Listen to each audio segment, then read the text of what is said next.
मित्रों, मेरा नाम राजेश है और मैं मुंबई का रहने वाला हूँ। आज मैं आप सभी को अपने परिवार के साथ घटी हुई सच्ची घटना के बारे में बताने जा रहा हूँ। मेरे दादाजी की मौत करीब 20 साल पहले हो चुकी थी। मरने से पहले मेरे दादाजी ने एक लड़की का गला दबाकर उसे फांसी पर लटका दिया था। क्योंकि वह मेरे दादाजी के बारे में पहले ही बहुत सारी बातें जानती थी जो सबको बताना चाहती थी, इसलिए मेरे दादाजी ने उसे मार दिया था। उस समय मैं बहुत छोटा था, मुझे कुछ याद नहीं था। जब मैं 15 साल का हो गया तो मेरे गांव वालों ने मेरे दादाजी के किए हुए कारनामों के बारे में बताया, लेकिन मुझे विश्वास न हुआ। एक बार की बात है, मेरे दादाजी की बरसी थी। उस दिन पूरे गांव वालों और बाहर वालों को खाने पर बुलाया था। जब सब लोग खाना खाकर अपने अपने घर चले गए तो हम लोगों ने सबसे पीछे खाना खाया और कामकाज करने के बाद छत पर सोने चले गए। आधी रात बीतने के बाद मेरे चाचा जी अजीबोगरीब हरकतें और तरह तरह की आवाज़ निकालने लगे।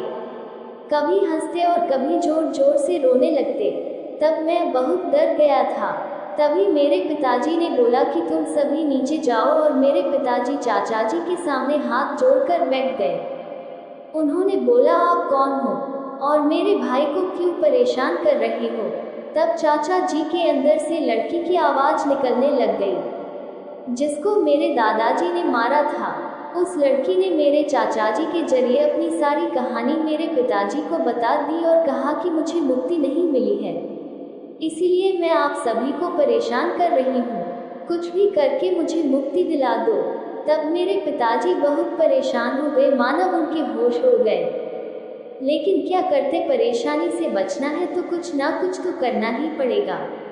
इसीलिए मेरे पिताजी किसी विद्वान पंडित को यह बातें मिलकर बता दी और पंडित ने कहा, मैं उस लड़की की आत्मा को मुक्ति दिलाने में तुम्हारी मदद करूंगा। और पंडित जी घर पर आए, फूल, माला, लाल कपड़ा, नींबू, इतना सब सामान मंगवा कर पूजा करना चालू कर दिया।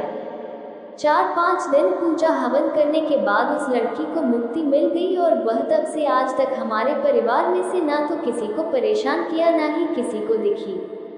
हम समझ गए कि शायद उसे मुक्ति मिल गई हो, लेकिन जो हमारे दादाजी ने किया वह दिल को दहला देने वाला था।